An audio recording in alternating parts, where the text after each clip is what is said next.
잠언서 5장 15절부터 23절까지입니다. 너는 내 우물에서 물을 마시며 내 샘에서 흐르는 물을 마시라. 어찌하여 내 샘물을 집 밖으로 넘치게 하며 내 도랑물을 거리로 흘러가게 하겠느냐. 그 물이 내게만 있게 하고 타인과 더불어 그것을 나누지 말라. 내 샘으로 복되게 하라. 내가 젊어서 취한 아내를 즐거워하라. 그는 사랑스러운 암사슴 같고 아름다운 암노루 같으니 너는 그의 품을 항상 족하게 여기며 그의 사랑을 항상 연모하라. 내 아들아, 어찌하여 음녀를 연모하겠으며 어찌하여 이방 계집의 가슴을 안겠느냐.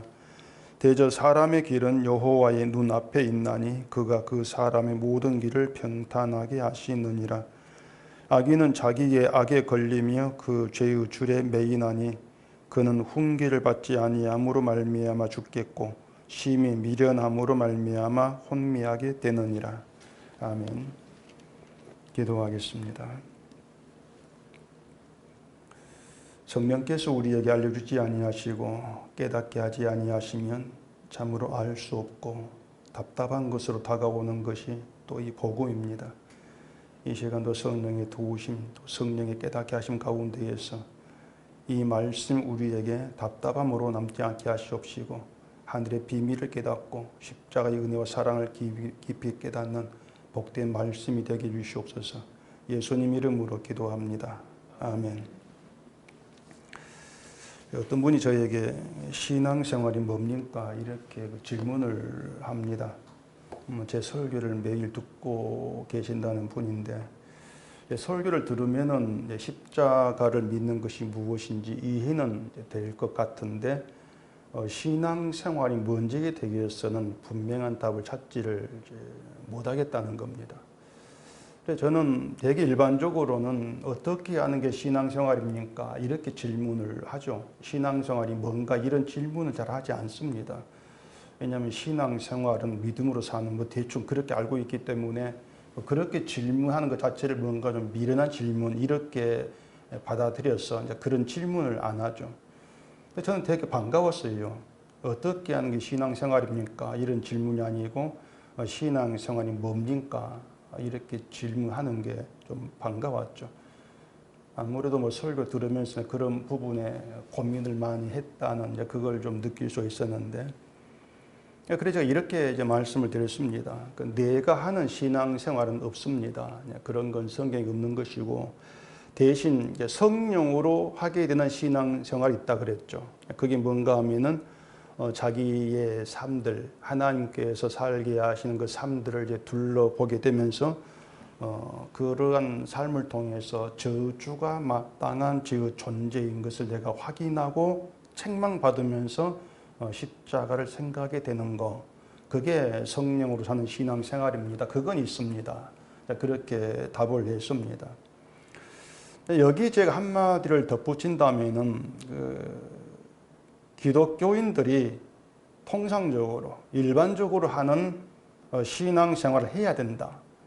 이 생각 자체가 아주 위험한 생각입니다. 정말 위험한 생각이에요. 왜 위험하냐면은 그 생각 자체가 위험하다는 것 자체를 모르기 때문에 위험한 거죠.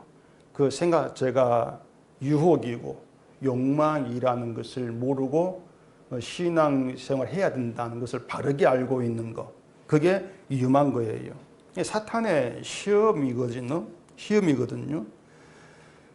결국 뭔가 하면은 내가 내 믿음을 잃어버리지 않겠다는 겁니다. 내 믿음을 잃어버리지 않고 또 내 믿음이 약해지지 않도록 내가 내 걸 지키고 잘 보존하면서 그것을 내 삶을 통해서 나타내야 되겠다. 이게 이제 흔히들 알고 있는 신앙생활이죠. 그러니까 내 믿음을 내가 이제 책임지려고 하는 그런 발상이란 말입니다. 근데 그건 십자가를 모르는 것이고 십자가를 의지하지 않는 것입니다. 그런데도 이제 그걸 믿음으로 착각하기 때문에 위험하다, 이렇게 말씀을 드리는 겁니다. 이 사람들이 생각하는 신앙생활에는 선악에 대한 구별이 거기에 이제 담겨 있어요. 악하고 선한 것에 대한 구별을 하고 있고, 그리고 그 선한 것을 행하는 것, 이걸 신앙생활로 이렇게 간주하죠. 악한 것은 내가 배제하고 선한 걸 실행하는, 이게 바른 신앙생활, 이렇게들 알고 있지 않습니까? 근데 이것이 인간에게서 선한 것이 나올 수가 있어, 이런 발상이거든요. 그렇기 때문에 그게 십자가 밖에 있는 것이고, 왜냐하면 십자가 안에서는 인간에게 선한 게 나올 수 없단 말입니다. 십자가 밖에 있기 때문에 인간에게서 선한 것이 나온다, 그런 생각이기 때문에 내가 선한 걸 실천해서 신앙생활을 바르게 하겠다, 이게 십자가 밖에 있는 거예요. 그런데도 이제 사람들은 그러한 생각이 십자가 밖에 있는 것이라는 것을 알지를 못하고 신앙생활에 열심이다, 이런 자기 판단, 그것으로 내가 십자가 안에 믿음으로 살고 있어, 그렇게들 생각을 하니까, 그게 우리가 복음 안에서 생각해 보면 굉장히 위험한 생각일 수밖에 없다고 하는 거죠. 그런데도 이제 우리 생각은 자꾸 그래요. 신앙생활을 잘해야 된다는 그런 쪽 늘 기울어진단 말입니다. 그만큼 우리의 본성 자체가 사탄의 시험과 유혹에 끌려갈 수밖에 없는 아주 약한 그런 이제 본성이라고 하는 거죠. 그렇기 때문에 우리가 늘 좀 말씀을 보면서 정신을 차리고 이 말씀이 증거하는 십자가 믿음이 무엇인가를 늘 배우고 알아가는 거에 힘을 써야 하는 거예요. 우리는 우리가 선하다고 생각하는 걸 뒤집고 악한 것으로 바라볼 그런 재주가 없습니다.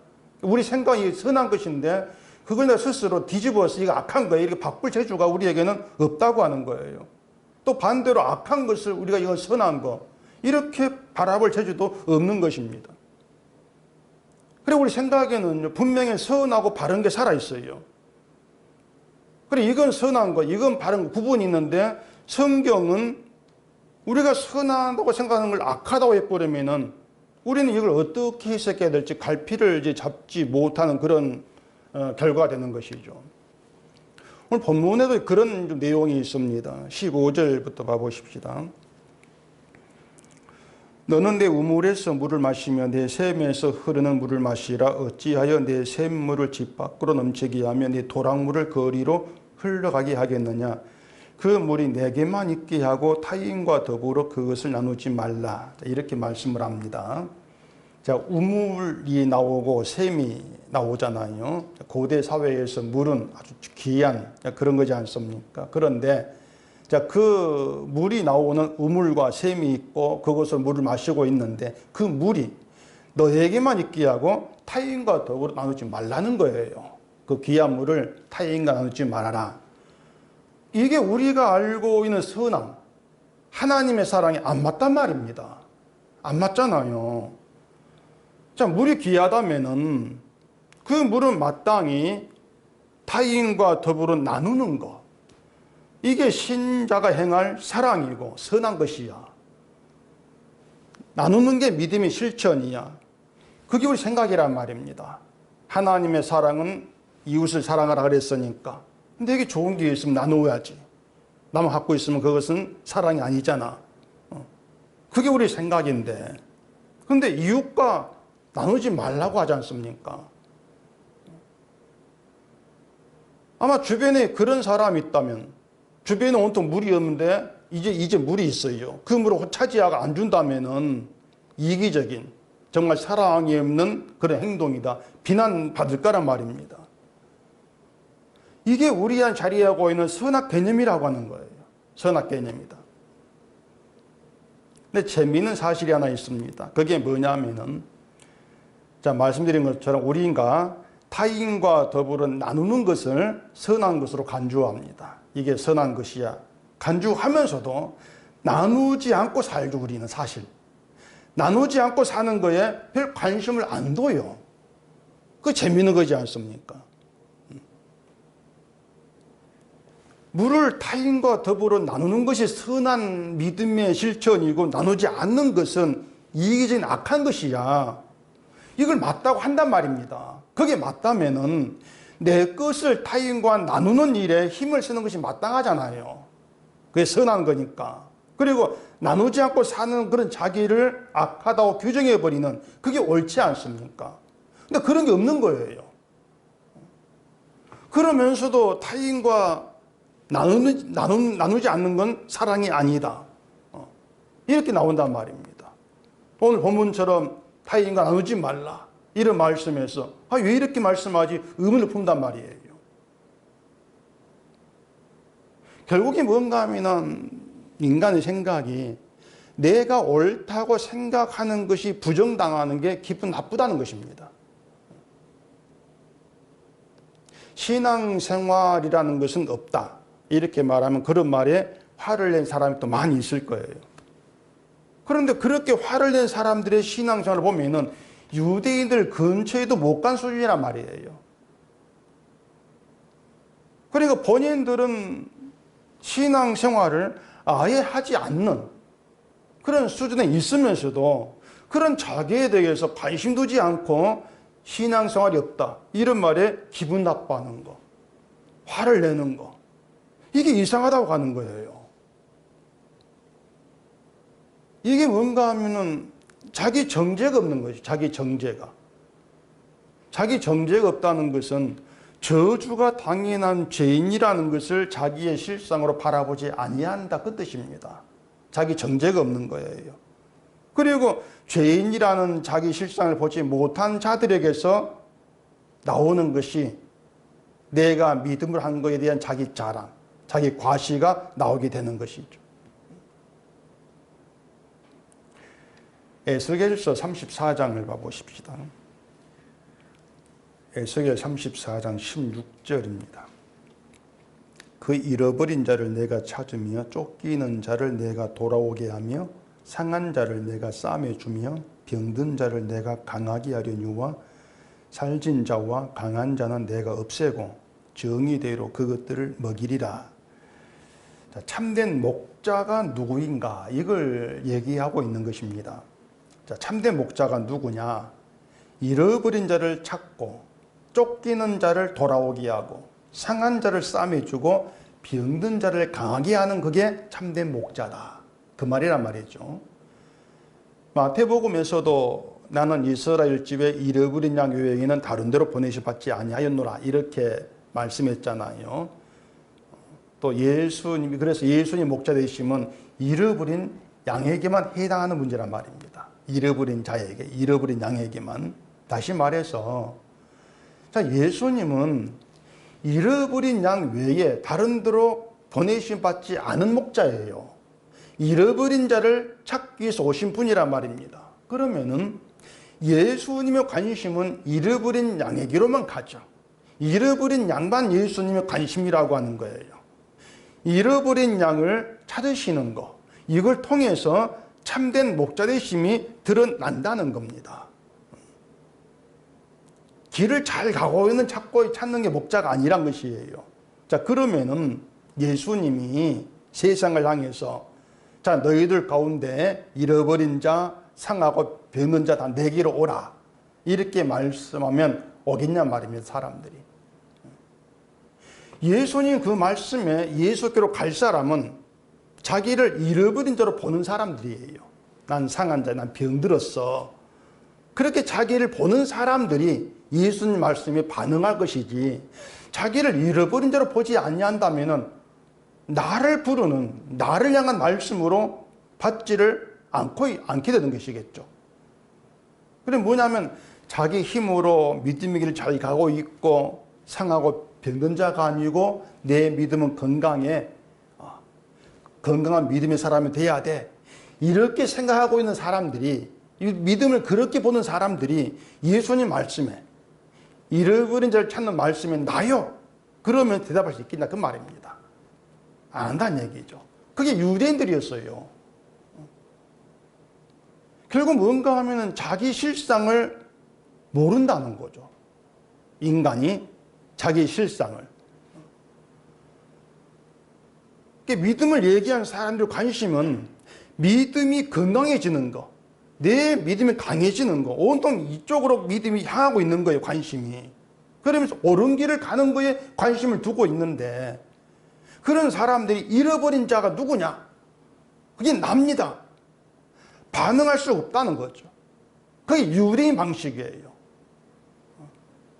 그러니까 내가 건강한 믿음, 내가 믿음이 강해져야 돼, 믿음을 잘해야 돼, 이 생각이 유대인 방식의 믿음이라는 것을 도무지 알지를 못합니다. 그게 지금의 기독교고, 그렇기 때문에 의인이 아니라 죄인을 부르러 왔다, 이 말씀 의미도 알지를 못하죠. 그냥 내가 죄인이라고 말해주면 내가 해내는 것으로 착각하고 있지 않습니까? 천만의 말씀이에요. 예수님은 잃어버린 자를 찾으러 오셨는데 정작 우리는 나를 잃어버린 자로 보지를 아니한다. 그걸 두고 나에 대한 정죄가 없다, 이렇게 말씀드린 겁니다. 나를 정죄하지 아니한다. 자꾸 뭔가 믿음이 바른 길을 가야 돼 생각 가운데에서 바른 걸 찾아가다 보니까는 내 믿음이 바른 줄로 착각하고 있는 거예요. 옳은 줄로. 그게 인간의 그 속성입니다. 자기를 잃어버린 자로 볼 자가 없다는 거예요. 그럼 어떻게 되겠습니까? 방법은 하나예요. 잃어버린 자를 만들어 내시는 거예요. 주께서 잃어버린 자를 만들어 내시는 것이죠. 병든 자를 만들어 내는 것이고 상한 자를 만들어 내는 거예요. 결국 뭔가 하면 죄인으로 만드는 거죠. 죄인으로. 그게 성경이 하는 일이에요. 그게 복음이 하는 일이에요. 죄인을 만들어 버리는 거. 자기를 잃어버린 자로 보게 되면 믿음이 달라집니다. 어떻게 달라진가 하면은, 자, 일단 내가 병든 자예요. 내가 죄인이, 내가 상한 자고 내가 잃어버린 자 알았어요. 그럼 그런 사람이 자기를 이제 두고 믿음이 바른 길을 가갔다, 이런 발상 안 나오죠. 이미 그 실패해서 알게 때문에 안 나오죠.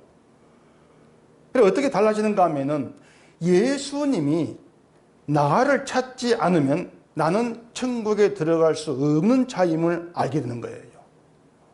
그게 잃어버린 자가 알게 되는 거예요.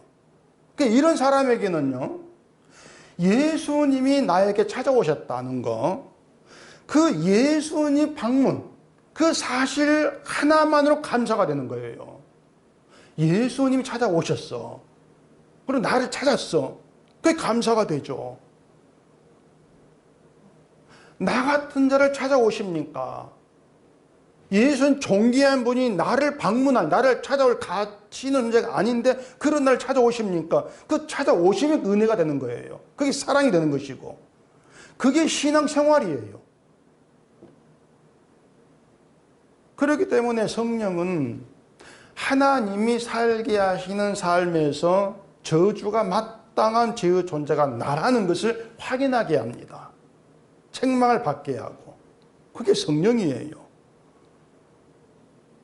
이처럼 사람이 스스로 자기를 잃어버린 자로, 죄인으로 여기게 되어지고 하나님이 찾아오심에 감사하게 되어지는 것, 이게 믿음이라면은 우리가 누군가에게 예수를 전해가지고 그 사람 믿게 하고 은혜를 알게 하고 이런 건 없다는 것입니다. 나도 예수님 찾아오셔서 알게 된 것인데, 그런 믿음인데, 내가 누군가에게 믿음을 전해서 알게 한다, 이런 건 없는 거예요.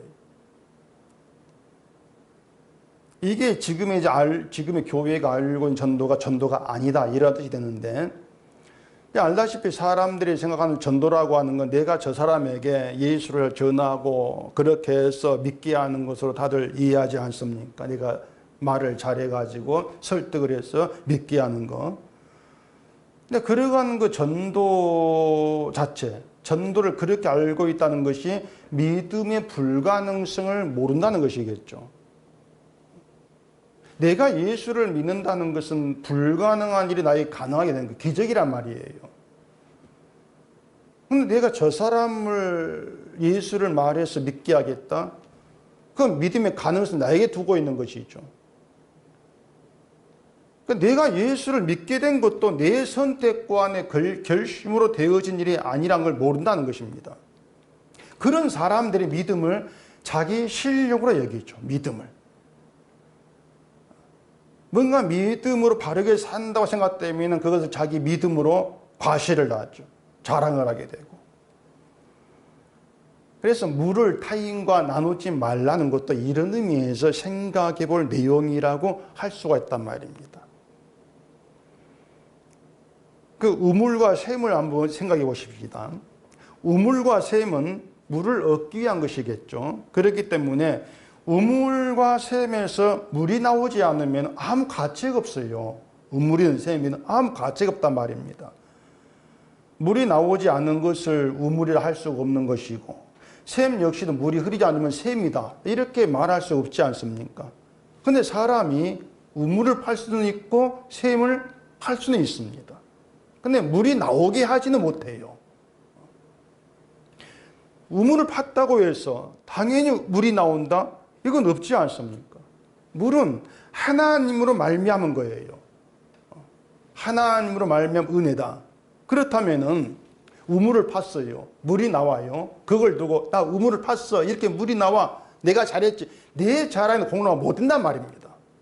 우물이라고 하는 것이.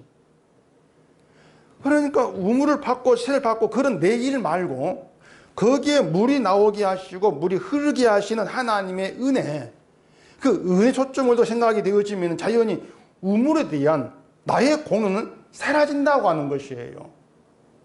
다만 물이 흐르게 하는 은혜만 남게 될 뿐이라고 하는 것이죠. 그럴 때에 우물에서 물을 마시고 샘에서 흐르는 물을 마신다 했을 때에 그 물은 단지 내 목마른 걸 해결해 주는 그런 용도가 아니고 하나님의 은혜가 솟아나고 흐르는 바로 그런 의미의 물이란 말입니다.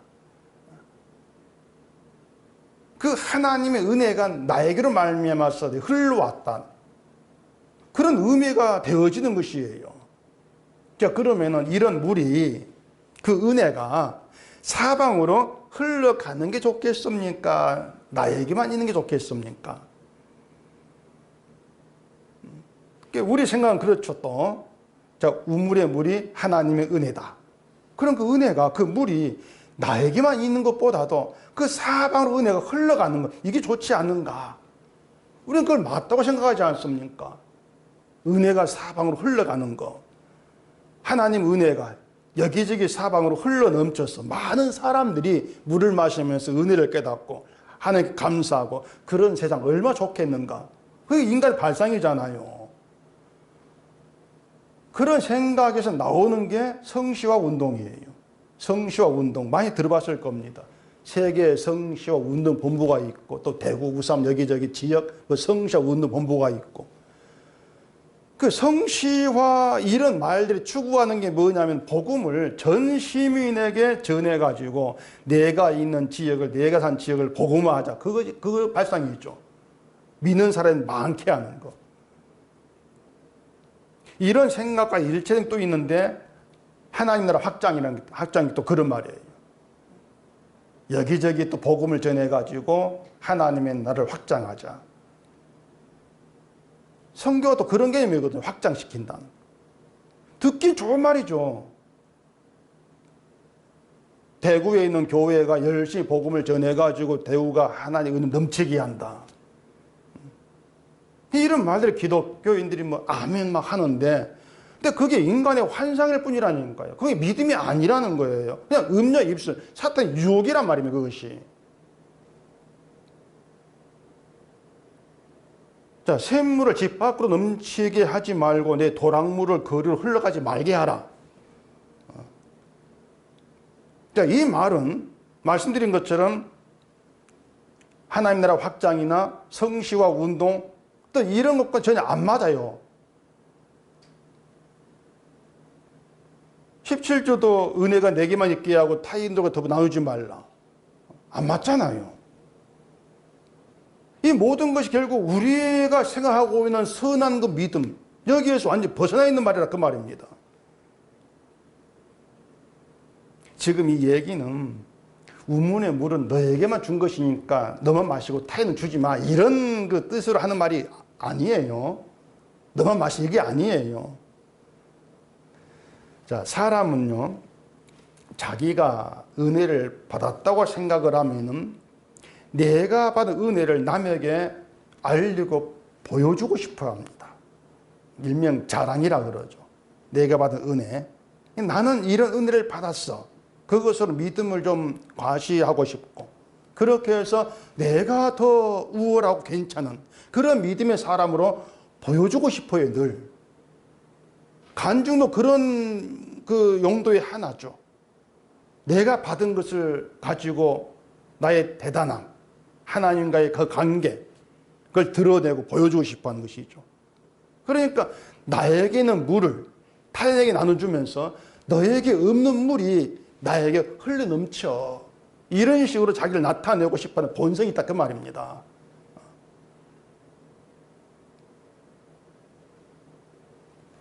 그것을 나누지 말라는 말에 나누는 것이 믿음이고 신자다운 것인데 왜 나누지 말라고 합니까? 그 의문이 들게 이유가 바로 그거예요. 나누는 것을 믿음의 실천에 정당한 것으로 여긴다고 하는 것이죠. 그럼 반대로 나누지 말라. 나누지 않는 것 이기적인 것이고 믿음이 아닌 것, 이렇게 여길 거 아니냐, 그 말입니다. 그것 자체가 사탄의 유혹이 된다고 하는 거예요. 그러니까 우리 안에 법이 있어요. 법이 있는데 그게 뭐냐면 믿음은 나누는 거야. 사랑은 나누는 거야. 그게 선한 것이죠. 그 법이 있단 말입니다. 그리고 그걸 하면서 신자의 명분으로 삼게 되는 것이죠. 결국에 내게 있는 것을 주고 나누고 그런 가운데에서 나의 믿음을 나타내고 그걸 내 명분 삼고 삼아버리는 그런 것으로 하게 되어진다는 거예요. 예수께서 말씀한 빛과 소금도 타인과 나누는 그런 실천의 생활, 그렇게 생각할 것 아니냐 말입니다. 그러니까 그런 생각으로 자기를 볼 때 자기를 그렇게 나누면서 그런 자기를 잃어버린 자로 알겠냐, 그 말이죠. 잃어버린 자로 알겠냐.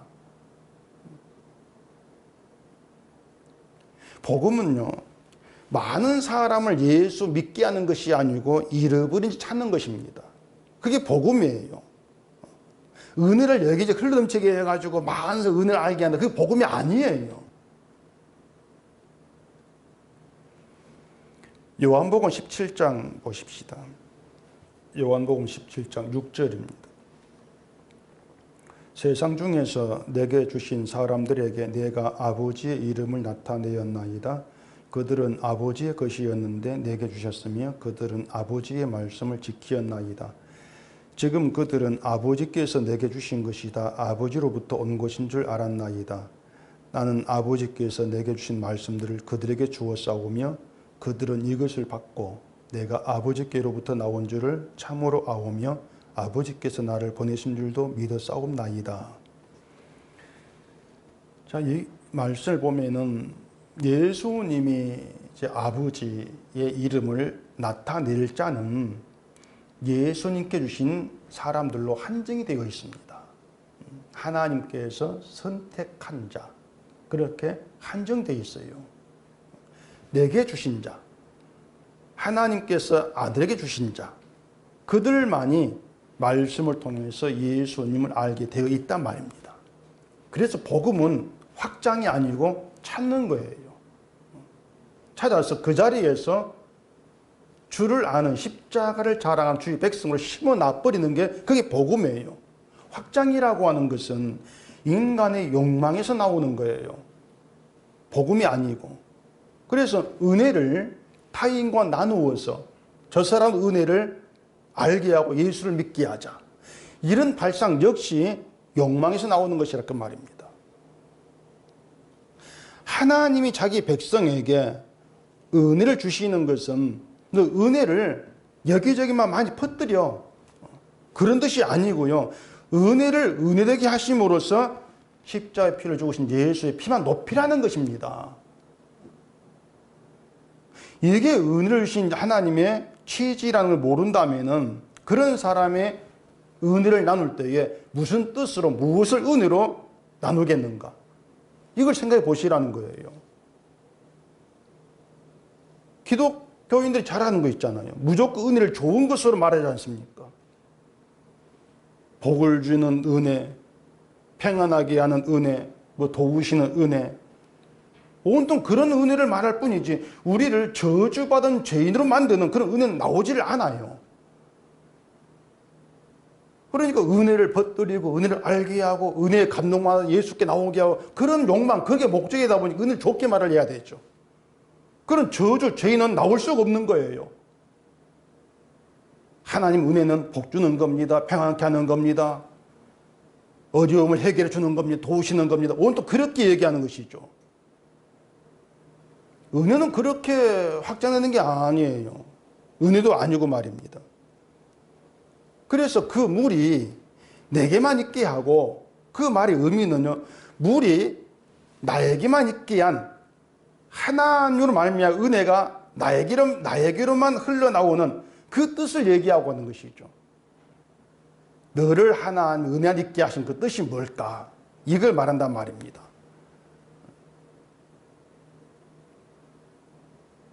다시 말하지만 물을 타인과 나눈다고 해서 그것으로 이웃을 사랑했다 이렇게 할 수가 없는 거예요. 그런데 우리는 나누는 것을 무조건 이웃 사랑으로 말하고 싶어 한단 말입니다. 그게 자기 행함을 기초에 살아가는 습성이라고 하는 것이죠. 이웃 사랑은 한마디로 말하면은 내가 저주 가운데 있는 죄인임을 알고 그 가운데에서 이웃을 만나는 겁니다. 그게 정말 은혜를 나타내는 것이에요. 근데 그 은혜를 누가 알겠냐 그 말이죠. 그런 은혜는 사람들이 알 수가 없는 거예요.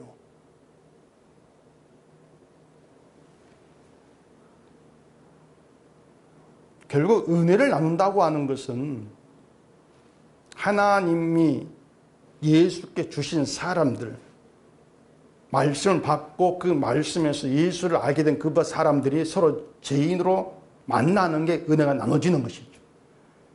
우리가 나누는 것이 아니고 은혜가 은혜를 나누게 만드는 거예요. 그게 복음의 의미예요. 그러니 우리가 뭘 하겠다는 발상 자체부터는 우리는 버리려고 늘 힘을 써야 돼요. 그리고 18절부터 이제 아내에 대한 이가 나옵니다. 내 샘으로 복되게 하라. 내가 젊어서 취한 아내를 즐거워하라. 그는 사랑스러운 안사슴 같고 아름다운 암노루 같으니 너는 그의 품을 항상 족하게 여기며 그의 사랑을 항상 연모하라. 내 아들아 어찌하여 음녀를 연모하겠으며 어찌하여 이방 계집의 가슴을 안겠느냐. 자, 아내만 사랑하고 뭐 다른 여자를 마음에 두지 말고 사랑치 말라 뭐 이러한 이제 의미인데 이건 사실 그 어려운 일이죠. 아내만 사랑하지 못하게 하는 게 인간의 욕망이거든요, 이것도. 아내를 두고 이제 사랑스러운 안사슴 같고 아름다운 암노루 같다 이렇게 표현하지 않습니까? 그러니까 모든 아내 같다 그 말입니다. 모든 아내가 사랑스러운 안사슴 같고 아름다운 암노루 같다 이런 뜻이란 말이에요. 여자마다 다른 게 아니고 한마디로 말하면은 젊어서 취한 아내, 하나님께서 주신 아내, 그 아내로서 부족함이 없다는 거죠. 아무 부족함이 없어. 사랑스럽고 아름다운 아내니까 부족함이 없어. 근데 부부는 그런 시각으로 서로를 바라보지를 않지 않습니까? 서로를 바라볼 때에 하나가 마음에 들면은 다른 하나가 마음에 안 들어요. 그리고 마음에 들지 않은 그것 때문에 다툼이 또 있지 않습니까? 아까 말씀드린 것처럼 말씀이 우리를 죄인 되게 하고 잃어버린 자로 만든다 그랬습니다. 그게 말씀의 기능, 말씀이 하는 일, 그렇게 얘기할 수가 있습니다. 바로 이런 말씀, 본문과 같은 말씀이 우리를 죄인 되게 하고 마음을 낮추게 하는 거예요. 그 아내에 대한 이런 얘기만으로 우리는 나를 정당화할 수 없다. 이게 분명해진단 말입니다. 이웃과 나누면서 좋은 일도 뭐 많이 하고 믿음 생활 열심히 한다 할지라도 젊어서 제 아내를 즐거워하고 아내를 사랑해라 이 말씀 앞에서 우리는 그 했다고 얘기했던 모든 것들이 허망하게 헛된 것이 될 수밖에 없다고 하는 것이죠. 우리는 늘 아내의 품을 항상 족하게 여기지를 않으니까 늘 다른 것에 마음이 향하고 살아가니까 그런 나를 두고 정당한, 난 정당히 이런 말 할 수 없는 게 분명하단 말입니다. 이게 말씀의 기능이에요. 죄인 되게 한다. 그러면서 예수님께서 십자가 걸리신 그 피 흘림의 사랑에만 모든 가치를 두게 만들어 간다. 그리고 그 사랑이 나를 찾아왔어. 그것으로 감사하게 한다는 것이죠. 이게 말씀이 우리를 끌어가는 평탄의 길입니다. 그게 평탄의 길이에요. 말씀이 끌어가는. 21절에 그렇게 얘기하죠. 대저 사람의 길은 여호와의 눈앞에 있나니 그가 그 사람의 모든 길을 평탄하게 하시느니라. 악인은 자기의 악에 걸리며 그 죄의 줄에 매이나니 그는 훈계를 받지 아니함으로 말미암아 죽겠고 심히 미련함으로 말미암아 혼미하게 되느니라. 사람의 길은 여호와의 눈앞에 있다 이렇게 하는데, 사람의 길, 우리의 길이 뭔가 생각해 보세요. 이거 한마디로 말하면은 내 뜻이 이루어지는 게 우리의 길입니다. 늘 우리가 가슴에 품고 있고 추구하고 바라보고 살아가는 게 그 우리의 길이 내 뜻이 이루어지는 거죠. 불교가 추구하는 거 성불이거든요. 부처가 되는 거. 그게 불교에서의 자기의 길이에요. 그게 사람의 길이죠. 불교에. 기독교와 다르지 않는 겁니다. 뭐 복받고 부자 되고 그런 거에 뜻을 두지 아니한다 할지라도 우리는 구원받고 천국에 들어가는 여기에 뜻을 두고 교회를 찾지 않습니까? 이게 뭔가 하면은 우리는 늘 이런저런 내 뜻을 가지고 하나님 부른다는 거예요. 내 뜻이 들어있단 말입니다. 그걸 하나로 말하면 사람의 길이다. 너의 길이다. 이렇게 얘기되는 것이에요. 나의 뜻이 성취되는 길, 그게 우리의 길이란 말이에요. 자, 그러면 그런 사람의 길이 여호와의 눈앞에 있다. 그랬을 때에 그런 사람의 길이 어떻게 평가되게 생각해 보시란 말입니다. 하나님 눈앞에 내 길이 있어. 어떻게 평가될까? 그것뿐하죠. 저주와 심판으로 평가될 수밖에 없어요. 하나님의 눈앞에서 우리의 뜻이라고 하는 건 자리할 수가 없는데 네 뜻을 가지고 나왔음에 불구하고 이걸 정당하게 여기는, 이게 인간의 어리석음이란 말입니다. 그 지혜가 없는 거예요. 분명히 지혜가 있다면은, 지혜로 훈계를 받았다면은 여호와의 눈앞에서 내 뜻을 내어놓고 그 내 길을 이루어지기를 바라는 자체가 그게 악함이고 그게 저주고 그게 죄라는 것을 모를 수 없단 말입니다. 그게 심판이란 걸 알 수밖에 없는 거예요. 그게 지혜라고 하는 것이죠. 그러면 하나님이 모든 길을 평탄하게 하신다. 이게 무슨 뜻이겠어요? 사람들은 평탄이란 말이 나오면 앞뒤 가리지 않고 무조건 내 인생이 평탄이다 이것만 생각한단 말이에요. 흔히 형통이라 얘기하죠. 형통. 평탄한 인생, 형통한 인생, 이걸 꿈꾸죠. 쉽게 말하면 꽃길로 간다는 거. 근데 그런 평탄의 끝도 죽음이고 심판이다. 이걸 생각하면 그건 평탄이 아니지 않습니까? 그 5장 6절에 이렇게 얘기합니다. 그는 생명의 평탄한 길을 찾지 못하며 자기의 길이 든든하지 못하여도 그것을 깨닫지 못하느니라. 평탄의 길은 생명이 있는 길이죠. 생명이 있는 길. 그렇다면 평탄하게 하신다는 것은 우리에게 복음을 주시고 우리 안에서 복음을 시작하시는 거. 그렇게 생각하시면 되는 겁니다. 이게 우리를 평탄케 하는 거예요. 내 안에 복음을 시작하신 거. 복음이 우리 구원이 되고 생명이 되지 않습니까? 사람의 길은 나로부터 출발하고 나를 위한 인생으로 보게 되어 있습니다. 반대로 평탄의 길은 복음에서 출발하면서 주를 위해 있는 인생으로 보게 됩니다.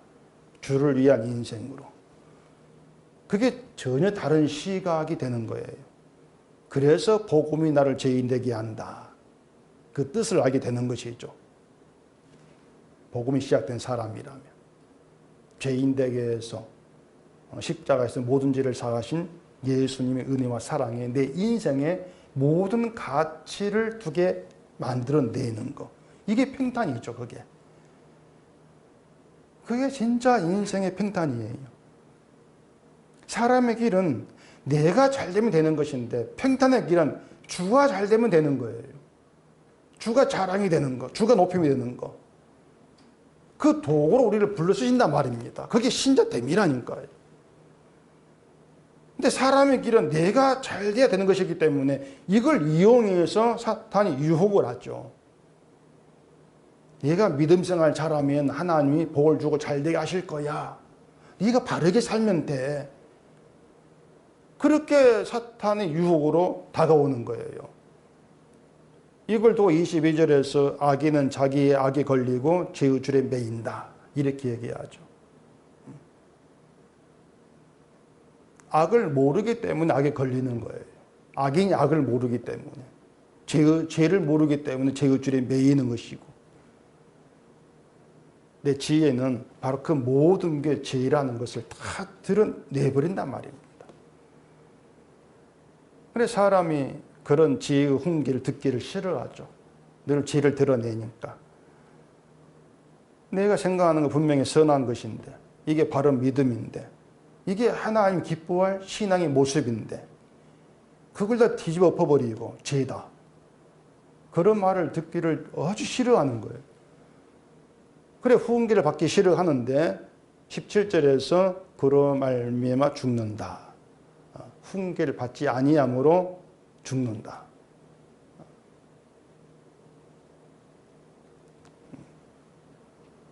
이게 잠언서 이야기가 된단 말입니다. 우리는 주변의 모든 것에서 늘 부족을 느낍니다. 뭐 하나 만족이 되는 게 없지 않습니까?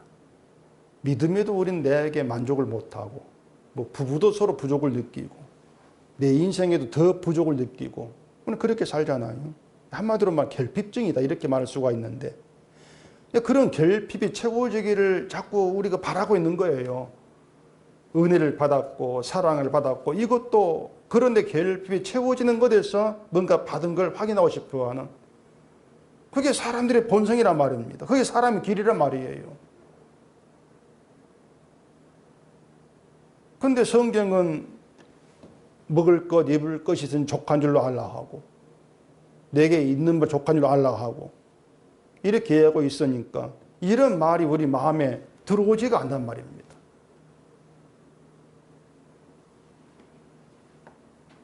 우리에게 죄만 나온다. 이런 말도 마음에 들지 않고 말이죠. 왜냐하면 우리 속에 늘 나에 대한 어떤 그 욕망, 선함에 대한 욕망이 있기 때문에 그래요. 선함으로 인해서 좀 가치 있는 사람이 되고, 그런 가치가 하나님께 인정받아서 내 부족이 채워지고, 늘 그런 욕망이 늘 꿈틀대고 있는데, 이 성경이 그걸 다 차단시켜 버리니까 마음에 들리가 만무하단 말입니다. 그래서 사람은 어느 한순간도 욕망이 없는 자로 살지를 못합니다. 그리고 또 그 욕망을 해결할 방법도 없어요. 그래 어떻게 하시느냐? 율법을 주고 우리를 율법을 통과하게 합니다. 그렇게 해서 죄인으로 만드신다는 거죠. 그게 해결책이에요. 얘가 흙이다. 이걸 깨닫게 하시죠. 그리고 저주에 갇힌 죄인된 나에게 주가 찾아오셨어. 그리고 그의 피로 나를 구출했어. 그 은혜와 사랑으로 끌어가시는 것입니다. 그렇게 해서 은혜와 사랑 안에서 믿음 생활 잘하고 못하고 그것과 아무 상관없이 주의 피가 용서가 된다. 십자가의 은혜와 사랑이 구원이 된다. 그 사실만으로 감사하게 만들어내는 것입니다. 그게 복음이에요. 이것이 우리 안에 시작된 복음이고, 그 복음에서 맺은 열매가 감사함으로 그렇게 나타나게 되어지는 것이죠. 그렇기 때문에 우리가 뭐 신앙 생활이라는 걸 우리가 뭐 생각하면서, 믿음을 생각하면서 내가 꿈꾸는, 내가 원하는 나의 길이 원한 대로 안 된다고 해서 사실 실망하고 한탄할 이유는 없는 겁니다. 왜냐하면 하나님이 평탄하게 하시는 그런 길에 붙들려 있거든요. 신자는 모두가 다 나를 죽여서 죄인으로 드러나게 하시는 말씀 역사가 쉬지 않고 우리 안에 계속 발휘하고 있는 것이고, 그 말씀을 통해서 나란 존재가 흙이고 아무 의미가 없다는 것을 깨닫게 하지 않습니까? 그렇게 일하시면서 우리의 시선을 주께 두게 하는 게 말씀의 능력이라는 것입니다. 이렇게 말씀의 능력에 의해서 우린 죄인됨을 알았을 때, 그 죄인됨을 안다는 기쁨이 되어지면서 감사가 되어지고 할렐루야 그런 찬양이 있게 되는 것이에요. 죄인됨을 안다는 것이. 근데 그런 할렐루야가 죄인 되지도 않는 자들에게서 남발되고 있죠.